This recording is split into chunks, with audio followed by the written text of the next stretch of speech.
Isang malakas na pagpreno ang pumunit sa katahimikan ng gabi. Humagis ang mamahaling sasakyan ni Alejandro Ruiz sa gilid ng kalsada kasabay ng malakas na buhos ng ulan na walang tigil na humahampas sa windshield. Namilog ang kanyang mga mata, nakatitig sa isang figura sa ilalim ng iisang poste ng ilaw na bahagya ng gumagana. Hindi, hindi maaari. Naramdaman niya ang biglaang panlalamig na gumapang sa kanyang buong katawan, mas matindi pa sa aircon ng kanyang kotse. Kumakabog ang kanyang dibdib, bawat tibok ay parang suntok na nagpapagunita sa kanya ng isang bagay na matagal na niyang sinubukang ibaon sa limot. Ang babae sa bangketa.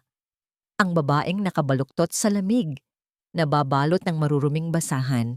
Ang babaeng inabutan ng isang pirasong tinapay ng isang payat na lalaking walang tahanan.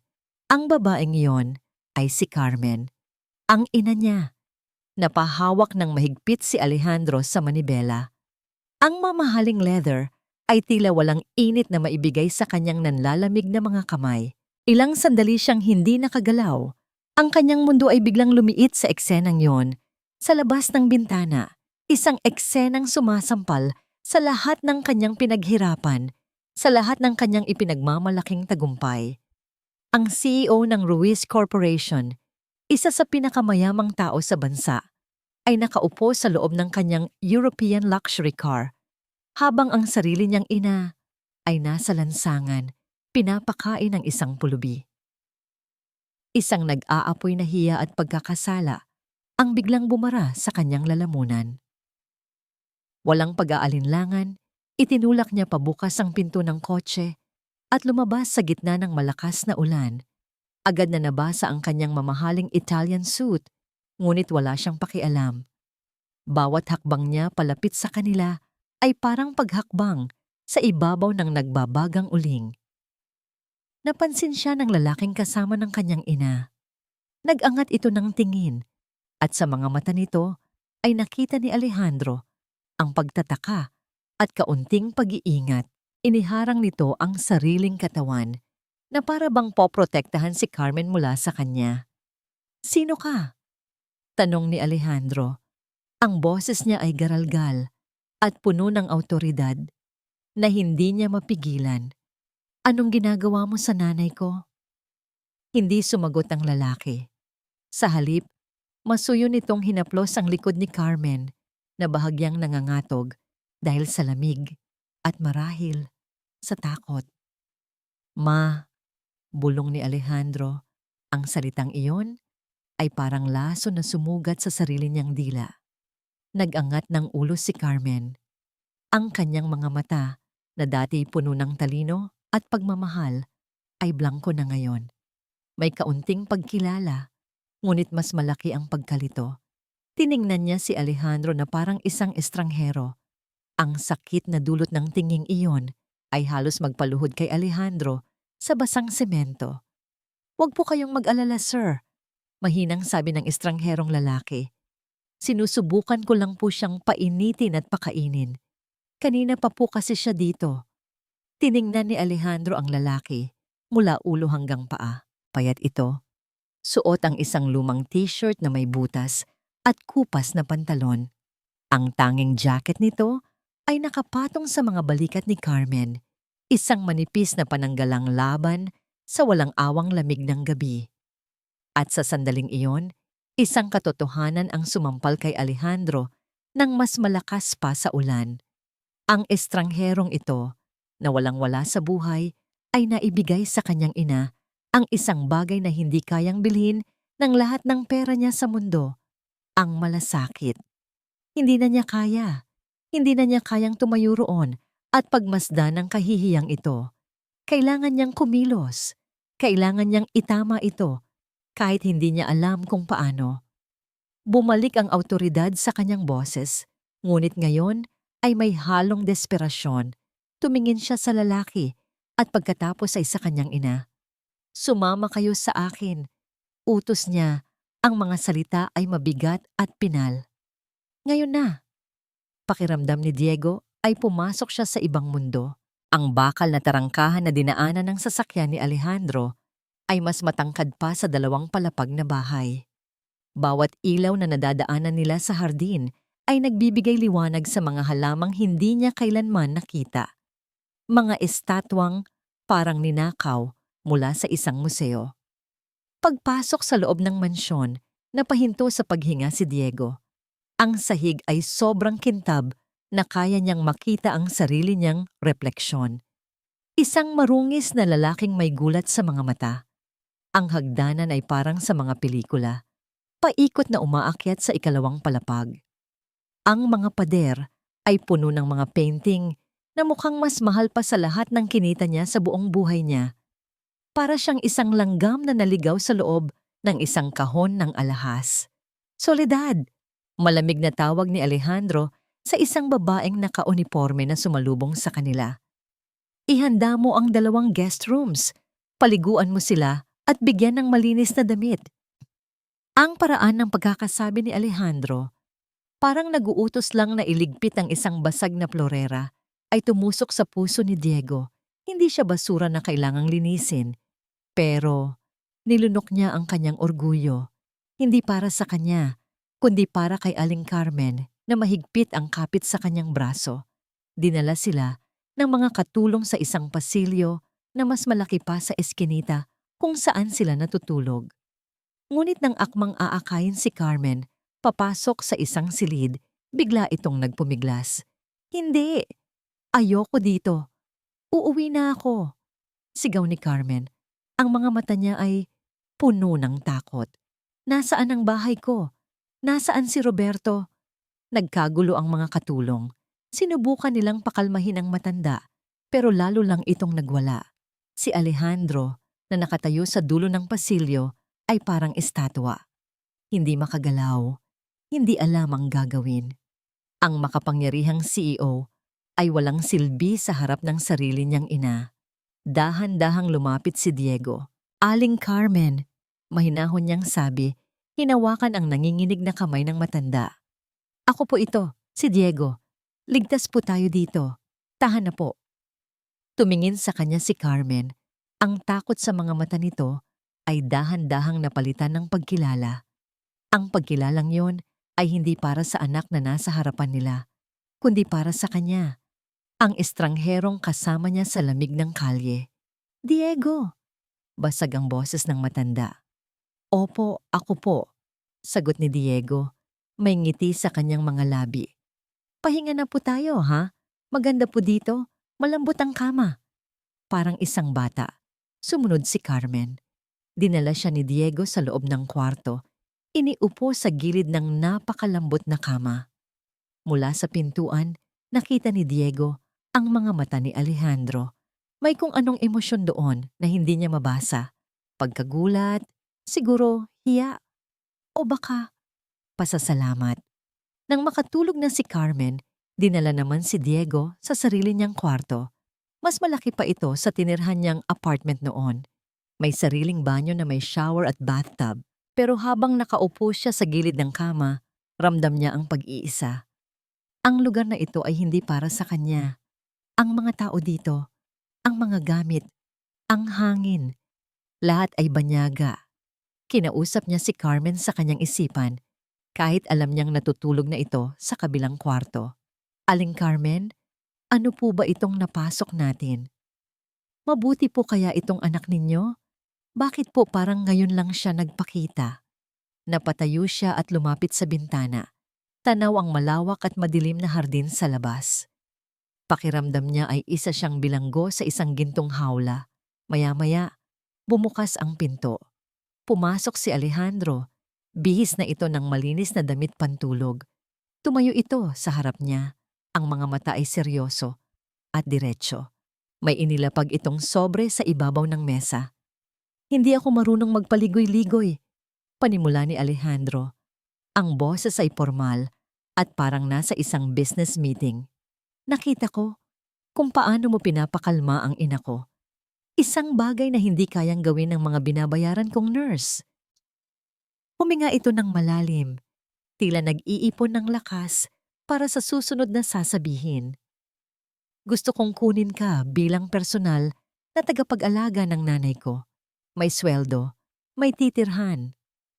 Ilang araw na ang lumipas, simula nang simula ni Diego ang kanyang trabaho bilang tagapag-alaga ni Carmen. Para kay Alejandro, ang pagpasok ni Diego sa kanyang buhay ay parang isang bato na inihagi sa isang tahimik at maayos na lawa. Gumawa ito ng alon, at ang mga alon na iyon ay dahan-dahang gumugulo sa kanyang nakasanayang mundo. Sinubukan niyang gawin ang lahat para maging komportable si Carmen. Nag-hire siya ng mga world-class specialist, bumili ng pinakamahal na kagamitan, at nag-utos sa mga chef na lutuin ang mga paboritong pagkain ng ina. Pero walang nagbago. Si Carmen ay nanatiling tahimik, blanko ang tingin, at madalas ay tumatanggi kumain. "Sir, hindi po kumakain si Aling Carmen," sabi ng isa sa mga yaya, halos lumuluhan na sa pagkabigo. Ayaw po niyang uminom ng gamot. Uutusan ni Alejandro ang isang nurse, pagkatapos ay ang isa pa, at pagkatapos ay isa pa. Pero sa huli, laging iisa ang senaryo.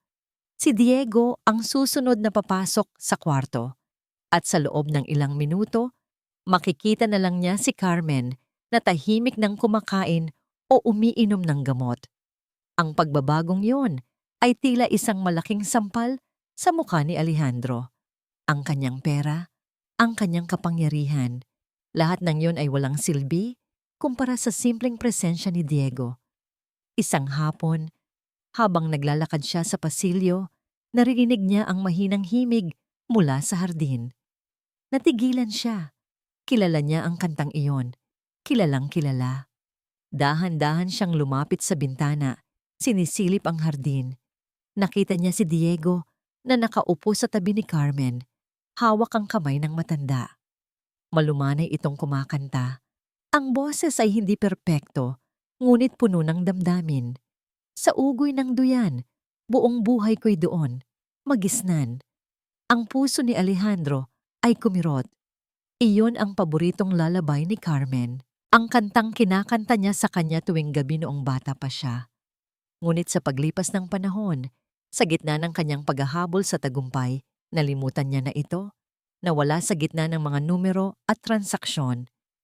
Pero si Diego, ang estrangherong ito, na halos hindi pa niya kilala, ay kumakanta nito sa kanyang ina. At ang pinakamagulat sa lahat, si Carmen ay ngumingiti. Hindi ang blangko niyang ngiti na minsan niyang nakikita, kundi isang tunay na ngiti. Ang mga mata ay may kislap ng saya. Maya-maya, mahina itong pumalakpak na para bang isang bata na nasiyahan sa isang palabas. Nakatingin lang si Alejandro, hindi makagalaw. Isang matinding inggit ang biglang kumapit sa kanyang dibdib. Bakit si Diego? Bakit ang estranghero na ito ang nakapagbigay ng ngiti sa ina niya? Samantalang siya, ang anak, ay bigo. Nang matapos ang kanta, bumaba si Alejandro. Lumapit siya sa kanila. Ang bawat hakbang ay may bahid ng pag-aatubili. "Paano mo nalaman ang kantang yan?" tanong niya. Ang boses ay mas malumanay kaysa sa karaniwan. Napatingin si Diego sa kanya at ngumiti. "Narinig ko po kay Aling Carmen. Madalas po niyang sinasambit ang mga salita habang naglalakad-lakad kami. Kaya sinubukan kong kantahin para sa kanya." Umupo si Alejandro sa tabi ni Carmen at sa unang pagkakataon, sa napakatagal na panahon, hinawakan niya ang kamay ng ina. Tumingin si Carmen sa kanya at sa pagkakataong ito, may kaunting lambing sa mga mata nito. Nagkatinginan si Alejandro at Diego. Sa sandaling iyon, may isang hindi nakikitang koneksyon na nabuo sa pagitan nila na mas matibay pa sa anumang salita.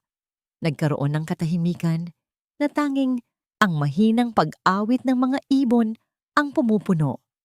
Ngunit ang katahimikang iyon ay biglang naputol nang marinig nila ang tunog ng isang sasakyan na pumasok sa gate. "Pinsan!" Isang pamilyar na boses ang sumigaw. Bumaba si Miguel Santos, ang pinsan ni Alejandro. Mula sa kanyang mamahaling sasakyan, suot ang isang mamahaling polo shirt at kumakaway ng malapad. Lumapit ito sa kanila. Ang mga mata ay matiim na nakatitig kay Diego mula ulo hanggang paa. Isang ngiti ang sumilay sa labi ni Miguel, ngunit hindi ito umabot sa kanyang mga mata. So ito pala ang bagong alaga mo, pinsan? Ang hapunan ay naging isang pagsubok para kay Diego. Nakatayo sa gitna ng mesa ang mga pagkaing sa larawan lang niya nakikita. Ang mga kubyertos ay kumikinang at tila mas marami pa kaysa sa kailangan. Ngunit ang bawat subo ni Diego ay parang walang lasa. Ang bigat ng presensya ni Miguel ay pumupuno sa buong silid kainan. So Diego, simula ni Miguel habang umiinom ng mamahaling alak. Saan ka ba talaga galing? Mukhang hulog ka ng langit para kay pinsan. Ang tanong ay simple, pero naramdaman ni Diego ang tusok sa likod nito. Taga-probinsya lang po, sir. Maikling sagot ni Diego. Nakayuko sa kanyang plato. Ah, probinsya? Sabi ni Miguel, na parang isang interesanteng bagay ang narinig. Anong trabaho mo doon? O baka dito sa Maynila? Sigurado akong meron kang magandang kwento. Sa tabi niya, naramdaman ni Diego ang pag-igting ng katawan ni Alejandro. Miguel, hayaan mo na siyang kumain. Pero ngumiti lang si Miguel. Nagtatanong lang naman ako, pinsan. Gusto ko lang makilala ang bagong miyembro ng pamilya. Ang salitang pamilya ay binigkas niya ng may diin, puno ng panunuya. Ang tanong tungkol sa dati niyang trabaho ay nagbukas ng isang pinto sa isipan ni Diego. Isang pinto na matagal na niyang sinubukang isara at kandaduhan. Bigla, wala na siya sa marangyang silid kainan. Nasa loob na siya ng isang maingay na bodega. Ang amoy ng karton at alikabok, ang sigawan. Ikaw ang kumuha na, kuha mo ang kumuha. Nakita ka sa CCTV. Sigaw ng kanyang dating manager. Hindi po ako. Wala po akong kinukuha. Pagmamakaawa niya, pero walang naniwala. Ang mga kasamahan niya sa trabaho, na dati niyang kasabay kumain ng pananghalian, ay nakatingin sa kanya na may paghusga sa kanilang mga mata. At pagkatapos, ang pinakamasakit sa lahat, ang pagdating ng pulis. Ang malamig na bakal ng posas na pumulupot sa kanyang mga pulso. At si Ana, ang kanyang nakababatang kapatid na dumating para dalhan siya ng pagkain. Nakita ni Diego ang pagbagsak ng dala nitong baunan. Nakita niya ang pagkalito sa mga mata nito na dahan-dahang napalitan ng hiya at sakit. Iyon ang huling beses na nakita niya ang kapatid niya. Pagkatapos niyang makalaya, wala na si Ana. Iniwan siya dahil sa kahihiyan. Diego, ayos ka lang? Ang boses ni Alejandro ang nagpabalik sa kanya sa kasalukuyan. Napansin niyang nanginginig pala ang kanyang kamay na may hawak na tinidor. Opo, sir. Ayos lang po. Pilit niyang sabi. Ibinababa ang kubyertos. Nawalan lang po ako ng gana. Pwede po bang mauna na ako sa kwarto? Tumango si Alejandro, ang mga mata ay may bahid ng pag-aalala. Mabilis na tumayo si Diego at halos takbuhin ang pag-alis sa silid kainan. Dala-dala ang bigat ng tingin ni Miguel sa kanyang likuran. Pagdating sa kanyang kwarto, isinara niya ang pinto at napasandal dito. Huminga siya ng malalim. Sinusubukang pakalmahin ang kumakabog niyang dibdib. Hindi siya nababagay dito. Isa siyang impostor. Isang dating bilanggo na nakatira sa palasyo ng isang milyonaryo. Anong mangyayari kapag nalaman ni Alejandro ang totoo? Itatapon din ba siya palabas, tulad ng ginawa ng lahat? Mas masakit. Paano kung ang kahihiyan ng kanyang nakaraan ay makasira sa pangalan ni Alejandro at ni Aling Carmen? Hindi niya kaya iyon.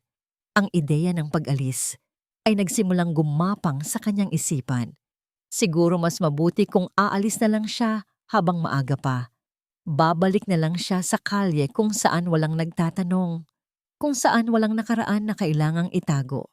Samantala, sa labas ng mansyon, nakatayo si Miguel sa madilim na hardin. Hawak ang kanyang cellphone. May tinawagan siyang numero. Ako to, sabi niya. Ang boses ay malamig at mapanganib. May ipapahanap ako sa'yo. May sinabi ang tao sa kabilang linya. Alamin mo lahat tungkol sa isang lalaking nagngangalang Diego Castro, utos ni Miguel. Lahat ng baho niya, ilabas mo. Ang mga salita ni Miguel ay parang lason na kumakalat sa isipan ni Alejandro. Huwag mong pagkatiwalaan ang mga basurang tulad niyan. Pero sa tuwing tinitingnan niya si Diego, sa tuwing nakikita niya ang walang kapagurang pag-aalaga nito sa kanyang ina, ang mga salita ng pinsan niya ay nawawalan ng bigat. Ang nakikita niya sa harapan niya ay hindi basura. Ang nakikita niya ay isang taong may busilak na puso. Isang umaga, habang naghahanda si Alejandro para sa isang napakahalagang meeting, tumawag ang kanyang sekretarya. "Sir, aalis na po tayo in 5 minutes. Ready na po ang lahat." "Okay," sagot niya habang isinasara ang butones ng kanyang coat. Ngunit sa paglabas niya ng kwarto, narinig niya ang mahinang pag-ubo mula sa silid ni Carmen. Sumilip siya. Nakita niya si Diego na pinupunasan ng maligamgam na tubig ang noo ni Carmen. May lagnat ang matanda. Hindi ito malala, pero sapat na para mag-alala si Diego. Kinuha ni Alejandro ang kanyang cellphone at tinawagan ng sekretarya. "Cancel the meeting," maikli niyang sabi. "Po? Sir? Pero ito po yung multi-million peso deal with the investors." "I said cancel it," ulit ni Alejandro. Mas matigas ang boses.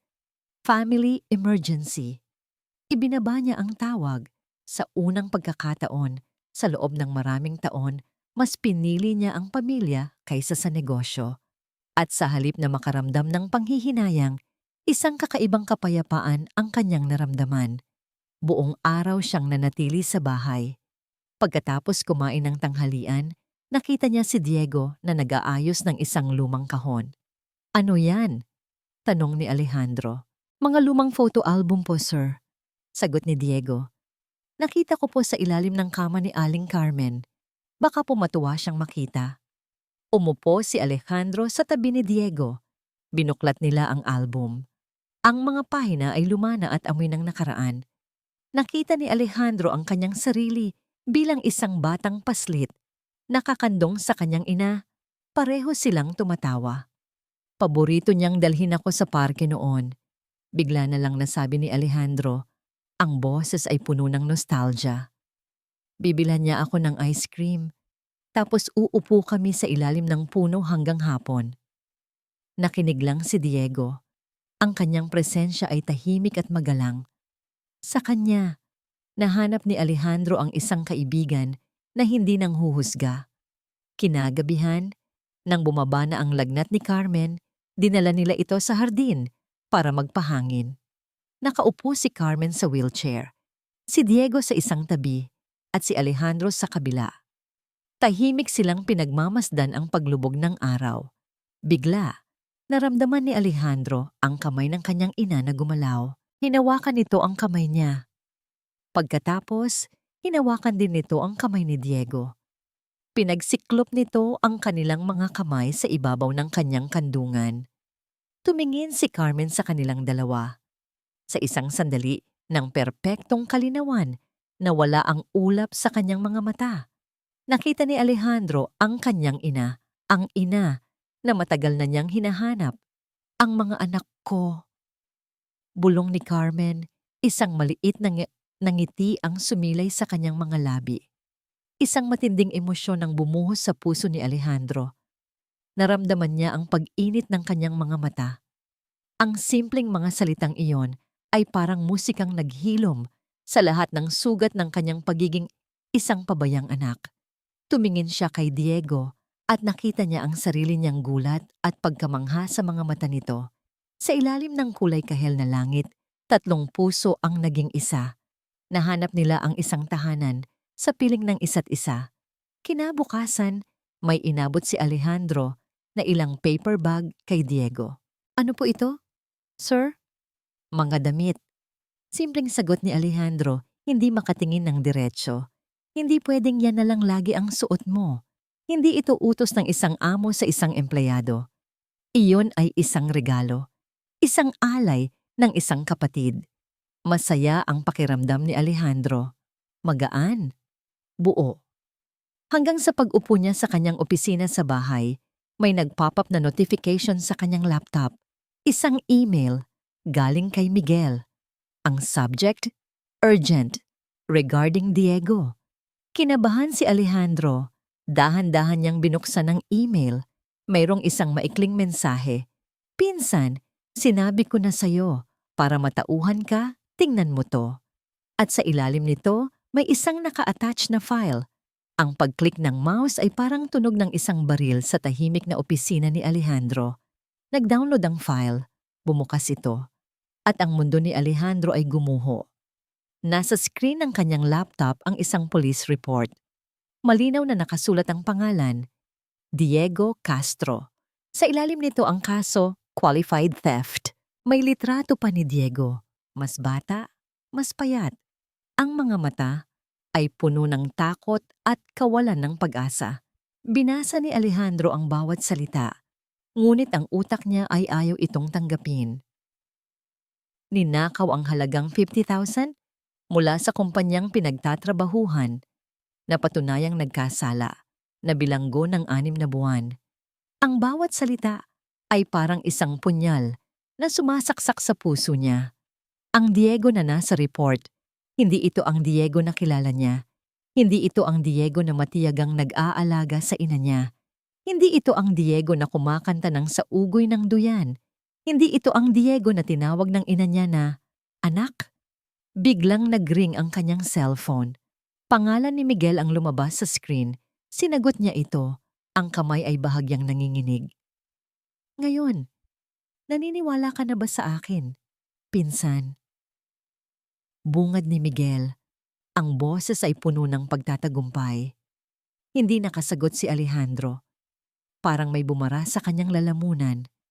Isang magnanakaw, Alejandro. Nagpapasok ka ng isang magnanakaw sa pamamahay mo. Paano kung pati ikaw ay nakawan niyan? Paano ang pangalan ng pamilya Ruiz kapag nalaman ito ng media? Patuloy ni Miguel. Sinabi ko na sa'yo, hindi mo pwedeng pagkatiwalaan ang mga basurang tulad niyan. Ang salitang basura ay tumatak sa isipan ni Alejandro.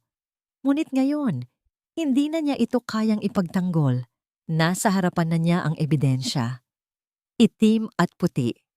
Tumingin siya sa bintana ng kanyang opisina. Tanaw niya ang hardin. Nandoon si Diego. Tinutulungan si Carmen na maglakad-lakad ng dahan-dahan sa damuhan. Ang araw ay sumisikat. At ang eksena ay parang isang perpektong larawan ng kapayapaan. Ngunit ang larawang iyon ay basag na ngayon. Ang tiwalang unti-unti niyang binuo ay nadurog na parang salamin. "Anong gagawin mo?" tanong ni Miguel sa kabilang linya, na para bang alam na nito ang sagot. "Kailangan mong gumawa ng matalinong desisyon, pinsan. Alang-alang sa pamilya. Alang-alang sa kumpanya." Ibinaba ni Alejandro ang tawag. Napasabunot siya sa sariling buhok. Ang kanyang isipan ay isang magulong digmaan sa pagitan ng kanyang nakita at ng kanyang naramdaman. Ang galit at pagkabigo ay nagsimulang pumalit sa pagkalito. Galit dahil niloko siya. Pagkabigo dahil umasa siya. Umasa siyang totoo ang lahat. Tumayo siya. Kailangan niyang harapin si Diego. Kailangan niyang marinig ang katotohanan mula mismo sa bibig nito. Bumaba siya ng hagdan. Ang bawat hakbang ay mabigat. Ang mukha niya ay isang maskara ng yelo. Itinago ang lahat ng emosyon. Nakita niya si Diego na papasok mula sa hardin. May dalang isang bulaklak para kay Carmen. Ngumiti ito sa kanya. Ngunit ang nangiti ni Diego ay naglaho nang makita ang ekspresyon sa mukha ni Alejandro. Lumapit si Alejandro sa mesa sa sala. Kinuha niya ang kanyang tablet, ipinakita ang police report at inilapag ito ng malakas sa ibabaw ng mesa. Ang tunog ay umaling-awngaw sa buong kabahayan. Humarap siya kay Diego. Ang boses niya ay malamig, ngunit sa ilalim nito ay may panginginig ng sakit at galit. "Ano to, Diego?" tanong niya. Ang mga mata ay nakatitig ng diretso sa mga mata ni Diego. "Magsinungaling ka pa sa akin." Para kay Diego, ang tanong ni Alejandro ay hindi isang tanong. Isa itong hatol. Nakita niya ang report sa screen ng tablet. Nakita niya ang sarili niyang litrato, ang kahihiyan ng kanyang nakaraan na nakalantad para sa lahat. At sa mga mata ni Alejandro, nakita niya ang parehong bagay na nakita niya sa mga mata ng kanyang dating manager, ng kanyang mga dating kasamahan at ng kanyang kapatid. Panghuhusga, pagkasuklam, pagkabigo. Nawalan siya ng boses. Anong sasabihin niya? Na hindi siya ang kumuha? Na na-frame up lang siya? Sino ang maniniwala sa isang basurahan na tulad niya laban sa isang malaking kumpanya? Sa halip na magpaliwanag, sa halip na magmakaawa, isang nakakapagod na katahimikan ang bumalot kay Diego. Pagod na siyang lumaban. Pagod na siyang patunayan ang sarili niya. Siguro nga, ito talaga ang kapalaran niya. Ang habang buhay na daladala ang kasalanang hindi niya ginawa. Dahan-dahan siyang tumango. Isang beses lang. Isang tango na sumira sa puso ni Alejandro. Ngunit para kay Diego, iyon na ang sukdulan ng kanyang pagsuko. "Patawad po, sir." Iyon lang ang mga salitang lumabas sa kanyang bibig. Halos pabulong na lang. Ang pag-amin na iyon, kahit hindi tuwiran, ay parang isang suntok sa sikmura ni Alejandro. Umasa siya. Isang maliit na bahagi niya ang umasa na itatanggi ito ni Diego, na lalaban ito. Pero hindi. "Umalis ka," malamig na sabi ni Alejandro, hindi makatingin ng diretso kay Diego. "Kunin mo ang mga gamit mo at umalis ka na." Hindi na sumagot si Diego. Tahimik siyang tumalikod at naglakad papunta sa kanyang kwarto. Ang bawat hakbang ay parang may bigat na 1,000 libra. Hindi niya kinuha ang mga damit na bigay ni Alejandro. Hindi niya kinuha ang perang inilagay sa sobre noong unang araw. Hinubad niya ang malinis na damit na suot niya at isinuot muli ang kanyang luma, kupas at butas-butas na damit. Iyon ang damit na nararapat sa kanya. Iyon ang kanyang pagkatao. Bago siya umalis, sumilip siya sa kwarto ni Aling Carmen. Mahimbing na natutulog ang matanda, hindi alam ang dramang nangyayari sa labas ng kanyang silid. Lumapit si Diego sa gilid ng kama. "Paalam na po, Aling Carmen," bulong niya. "Salamat po sa lahat."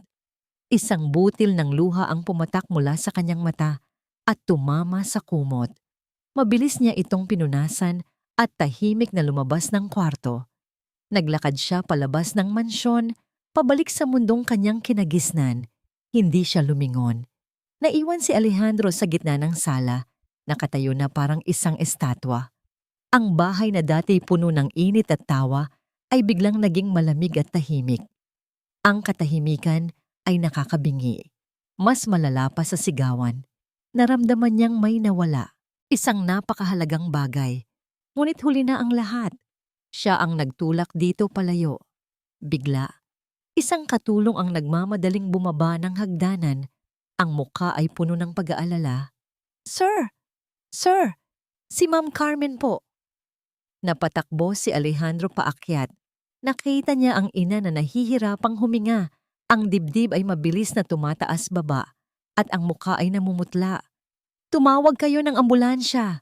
Sigaw niya. Ang kanyang puso ay biglang napuno ng yelo.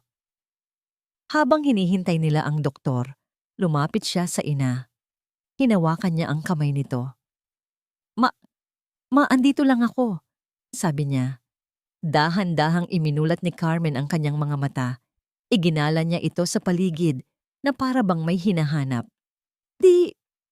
"Ego?" Hirap niyang sabi. "Nasan si Diego?" Ang tanong na yon ay sumaksak ng malalim sa puso ni Alejandro. Kahit sa ganitong kalagayan, ang hinahanap ng ina niya ay ang taong itinaboy niya. Dumating ang doktor at mga nurse. Sinuri nila si Carmen. Lumabas ang doktor mula sa kwarto. Ang mukha ay seryoso. Humarap ito kay Alejandro. "Mr. Ruiz," sabi ng doktor, "kailangan na nating dalhin ang nanay niyo sa ospital. Kritikal ang lagay niya." Ang puting pader ng ospital ay parang sumisigaw sa katahimikan. Nakaupo si Alejandro sa labas ng ICU. Ang kanyang ulo ay nakasandal sa malamig na pader. Ang bawat tiktak ng orasan ay parang isang martilyo na pumupukpok sa kanyang sentido. Pakiramdam niya ay siya ang pinakamag-isang tao sa buong mundo. Ang huling mga salita ng kanyang ina, bago ito mawalan ng malay, ay paulit-ulit na umuulit sa kanyang isipan. Nasaan si Uncle Diego? At ang imahe ng pagtango ni Diego, ang tahimik na pag-amin, ang pagsuko, ay sumusunog sa kanyang alaala. Pero bakit? Bakit ngayon, habang inuulit-ulit niya ang eksena, ay mayroon siyang nararamdamang mali? Hindi iyon ang tingin ng isang taong may kasalanan. Iyon ay ang tingin ng isang taong sawang-sawa ng masaktan. At ang alaala ng isa pang sinabi ng kanyang ina ay bumalik sa kanya, malinaw na parang kristal. Ang mga anak ko. Ang kanyang ina, sa kabila ng sakit nito, ay nakakita ng kabutihan kay Diego. Isang kabutihan na hindi niya nakita dahil nabulag siya ng pagdududa. Isang kabutihan na hinusgahan niya base sa isang pirasong papel. Isang pagsisisi na kasing lalim ng dagat ang biglang lumamon sa kanya. Nagkamali siya. Isang napakalaking pagkakamali. Hindi dahil pinaniwalaan niya ang report, kundi dahil hindi niya pinaniwalaan si Diego. Hindi man lang niya ito binigyan ng pagkakataong magpaliwanag. Hinatulan niya ito kaagad. Tumayo si Alejandro. Isang bagong determinasyon ang pumuno sa kanya. Kung nagkamali siya sa paghatol, itatama niya ito. Kung may katotohanang kailangang malaman, hahanapin niya ito. Kinuha niya ang kanyang cellphone at tinawagan ang pinuno ng kanyang legal team, si Attorney Ramos, isa sa pinakamagagaling na abogado sa bansa. Ramos? Sabi ni Alejandro, ang boses ay matatag. May ipapagawa ako sa'yo. I-cancel mo lahat ng appointments mo. Ito ang priority. Yes, sir. Ano po yun? Mayroon akong ipapadalang police report sa'yo. Gusto kong imbestigahan mo ang kasong ito. Bawat detalye, gusto kong malaman ang lahat. Sir, this is a petty theft case from years ago. Nag-aalangang sabi ng abogado. I don't care. Mariing sabi ni Alejandro. Gamitin mo lahat ng resources ng kumpanya. Find out everything. Now. Pagkatapos ng tawag, tinawagan naman niya ang kanyang pinagkakatiwalaang personal assistant. Hanapin mo si Diego Castro, utos niya. Huling nakita sa village kanina. Gamitin mo lahat ng koneksyon mo. Huwag kang titigil hanggat hindi mo siya nahahanap.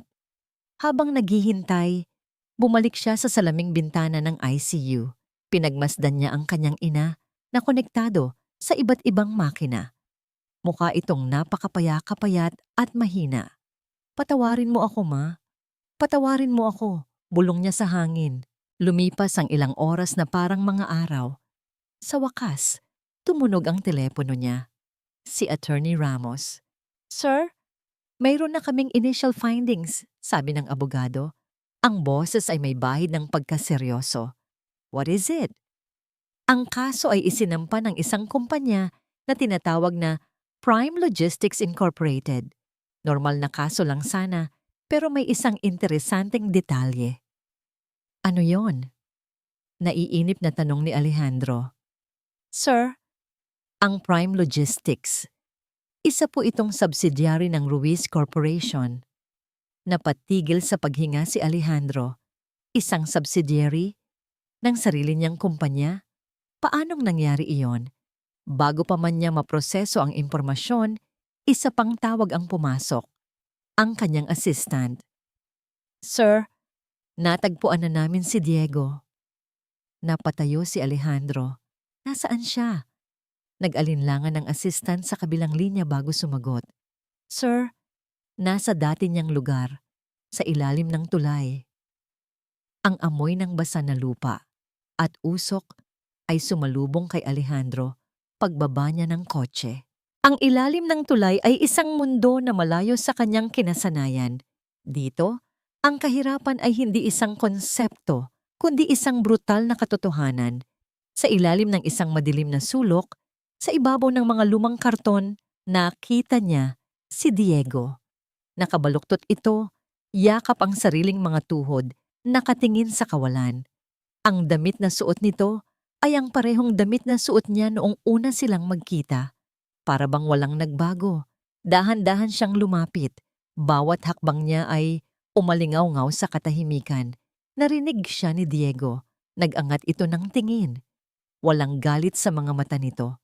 Walang pagtataka. Tanging isang malalim at nakakapagod na kalungkutan. Sir Alejandro, mahina niyang sabi, bakit po kayo nandito? Hindi alam ni Alejandro kung paano magsisimula. Ang mga salitang patawad ay parang napakababaw para sa pinsalang nagawa niya. Umupo siya sa tabi ni Diego, sa ibabaw ng maruming karton, hindi alintana ang kanyang mamahaling pantalon. Si Mama, panimula ni Alejandro, ang boses ay basag.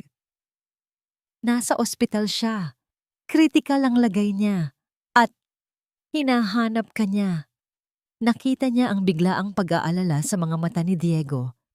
Kumusta na po siya? Anong nangyari? Noong umalis ka. Hindi na natuloy ni Alejandro ang sasabihin. Napayuko na lang siya. Puno ng pagsisisi. Diego, sabi niya. Sa wakas ay nahanap ang tamang mga salita. Nagkamali ako. Patawarin mo ako. Hindi dapat kita hinusgahan. Dapat nakinig ako sa'yo. Ipinakita niya kay Diego ang kanyang cellphone. Ang kumpanyang nagdemanda sa'yo. Pag-aari ko. Subsidyary ng kumpanya namin. Namilog ang mga mata ni Diego sa gulat. Hindi ko pa alam ang buong kwento. Pagpapatuloy ni Alejandro. Pero ipinapangako ko sa'yo, hahanapin natin ang katotohanan at bibigyan kita ng hustisya. Biglang tumunog ang telepono ni Alejandro, si Attorney Ramos. Sir, nakuha na namin, sabi ng abogado sa kabilang linya. Ang boses ay may halong pananabik. Nahanap ng forensic accountant namin ang discrepancy. Mayroong 5 million na nawawala sa Prime Logistics sa loob ng 1 taon. Ang kaso ni Diego ay ginamit lang na pantakip sa mas malaking pagnanakaw. At ang lahat ng peking dokumento, ang lahat ng fund transfer, iisa lang ang pumirma. Sino? Mariing tanong ni Alejandro. Si Mr. Miguel Santos po, sir, ang pinsan ninyo. Ang pangalan ay parang isang bomba na sumabog. Ang lahat ay biglang nagkaroon ng saysay. Ang pagbisita ni Miguel, ang mga tanong, ang pagbibigay niya ng report. Siya ang may pakana ng lahat. Dalhin niyo si Mama sa ospital, sabi ni Diego, biglang tumayo. Ang kalungkutan sa kanyang muka ay napalitan ng determinasyon. May kailangan po tayong tapusin.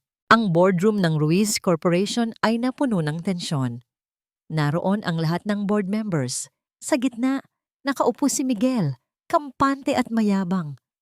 Anong ibig sabihin ng biglaang meeting na ito, Alejandro? Tanong ni Miguel. Pumasok si Alejandro, kasama si Diego sa kanyang tabi. Nagulat ang lahat nang makita ang dating pulubi na nakatayo ngayon sa loob ng pinakabanal na silid ng kumpanya. Mayroon lang akong gustong linawin, kalmadong sabi ni Alejandro. Tungkol sa isang subsidiary natin, ang Prime Logistics, at tungkol sa isang kaso ng pagnanakaw, 5 taon na ang nakalipas. Namutla si Miguel. Isa-isang inilatag ni Alejandro ang mga ebidensya, ang mga peking dokumento, ang mga bank transfer sa offshore accounts ni Miguel, ang testimonya ng dating manager na umaming binayaran ni Miguel para idiin si Diego. Ikaw ang nagnakaw, Miguel, diretsahang sabi ni Alejandro. At sinira mo ang buhay ng isang inosenteng tao para pagtakpan ang kasalanan mo. Hindi na nakapagsalita si Miguel. Dumating ang mga pulis at kinuha siya. Ang kanyang paghahari ng kasinungalingan ay tapos na. Sa gitna ng kaguluhan, tumunog ang telepono ni Alejandro. Ang ospital. Sir, kailangan niyo na pong bumalik. Si Ma'am Carmen po. Hindi na pinatapos ni Alejandro ang sasabihin ng nurse. Nagkatinginan sila ni Diego at sabay na tumakbo palabas. Pagdating nila sa ospital, naabutan nilang payapa na si Carmen. Tila naghihintay lang ito sa kanila. Dahan-dahan itong iminulat ang mga mata. Tiningnan niya si Alejandro, pagkatapos ay si Diego. Isang nangiti ang sumilay sa kanyang mga labi. isang ngiti ng kapayapaan at pagmamahal. Inabot niya ang kamay nilang dalawa at pinagsiklop itong muli. Wala na siyang sinabi. Dahan-dahan niyang ipinikit ang kanyang mga mata. Sa huling pagkakataon, niyakap ni Alejandro si Diego. Sa gitna ng kanilang kalungkutan, nahanap nila ang lakas sa isa't isa. Hindi na sila amo at empleyado. Hindi na CEO at pulubi. Sila ay pamilya. Ilang buwan ang lumipas. Nakatayo si Alejandro at Diego sa isang malawak na lote. Sa likod nila, isang malaking sign ang nakasulat, The Carmen Foundation, Building Homes, Rebuilding Lives. Pinanood nila ang mga construction worker na nagtatayo ng pundasyon ng unang housing project para sa mga walang tahanan. May lumapit na babae kay Diego. Kuya, lumingon si Diego. Napuno ng luha ang kanyang mga mata. Si Ana, ang kapatid niya. Nahanap siya nito matapos mabasa ang tungkol sa foundation sa dyaryo. Nagyakapan sila ng mahigpit, isang yakap na naghilom sa lahat ng sugat ng nakaraan. Tumingin si Alejandro sa langit. Alam niyang nakangiti ang kanyang ina. Inakbayan niya si Diego. Simula pa lang ito, sabi niya. Ngumiti si Diego. Sa wakas, pagkatapos ng napakatagal na panahon, naramdaman niyang nakauwi na siya.